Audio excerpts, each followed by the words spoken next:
I'll tell you a little bit about my growing up. You know, I am fortunate to have had a father like I had.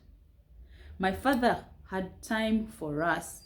He set aside time to attend to us, to speak to us, to grow us. He was very intentional.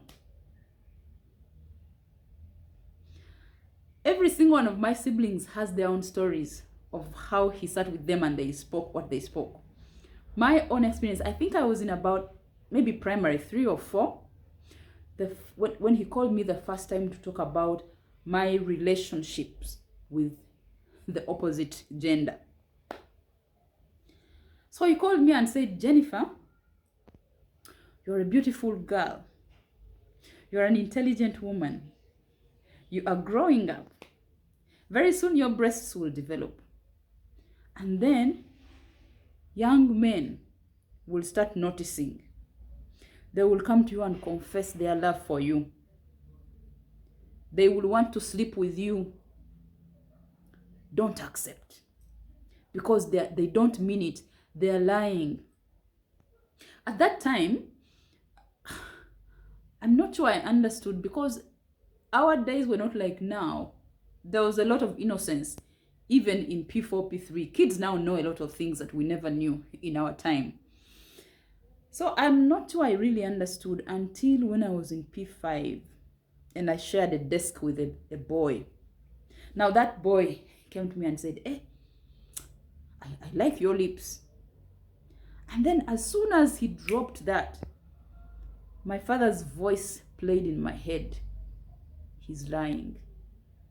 So I walked to my teacher and asked for him to allocate me to a different desk. And he did. And as I grew, my father continued to speak to me, to coach me in life, and especially on the subject of how to relate with the opposite sex. I remember a time when he said, nature has a long hand. If you do certain things, it will react proportionately, and you will never be able to run away from it because it has a long hand.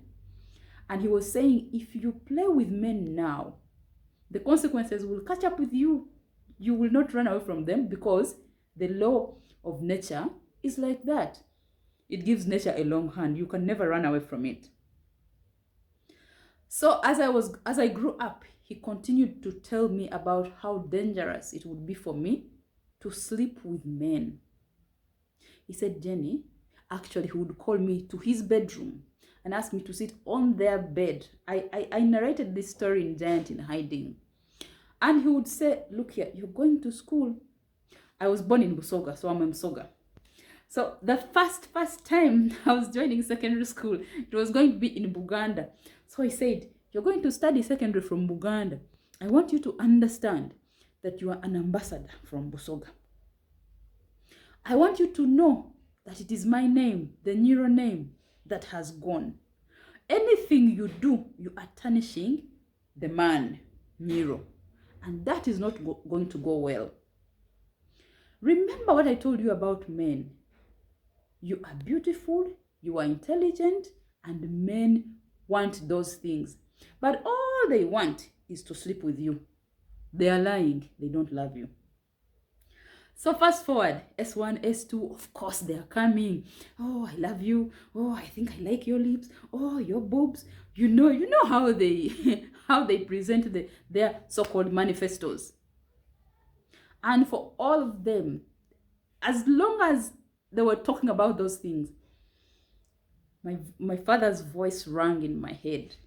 They are lying. They want to sleep with you. They are lying. They are lying. Nature has a long hand. If you do it, the consequences will catch up with you. Throughout my life. So no boy, not one boy, managed to distort me. He said, your body is precious. Don't allow boys touch you. Don't allow it. So I didn't allow it. Now, the reason I've told you this, especially daddy, father, is holidays are close. P7, S4, S6 are going to have their vacation. Do you have a plan to spend time with your children? To teach them about life, to teach your girls that it is not honorable to be generous with her body. What rings in your girl's head when a man starts putting them in a corner and saying things to her? What rings in your girl's mind? Have you given her any package at all for her to use to defend herself? You know what daddy says is very authentic.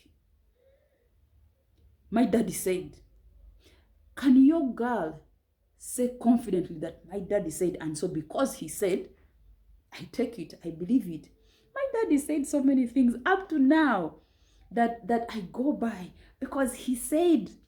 He was a very experienced man. He was my hero. He warned me and I listened. What do your children, both boys and girls, say about daddy? Or do you talk to mommy and say, oh, talk to your girls, talk to those boys, I don't like the way they are behaving now. Oh, but your children are not clean. You, what role do you play in this whole thing? Holidays are here. Plan to sit your children down. Daddy, because mommy really sits with the children almost all the time. Even when she's away at work, she's thinking about them. I don't know about fathers. I don't really understand. But make an effort. Have a deliberate plan to sit with your children. Talk to your boys about relationships with women. Talk to your girls about how to relate with the opposite sex. It does not always have to end in sex. It doesn't have to.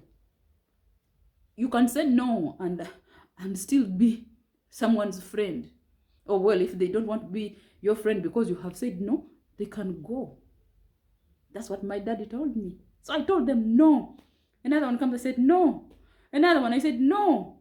And I was popular for saying no until the very end of high school. And when I meet my hobbies, that's the one thing they remember about me. But you woman. And I'm proud, man. I mean, why not? So, daddy, talk to your children. Spare some time. What are you in a rush for? Who told you to bring bags on bags on bags of money home at the expense of your family? Spare some time. Talk to your girls, talk to your boys. Don't leave this thing to mommy. It's a lot of work. And children need to hear the voice of daddy because it counts. That is why, as the giant of the family, you must come back home. My name is Jenny of the Lego program.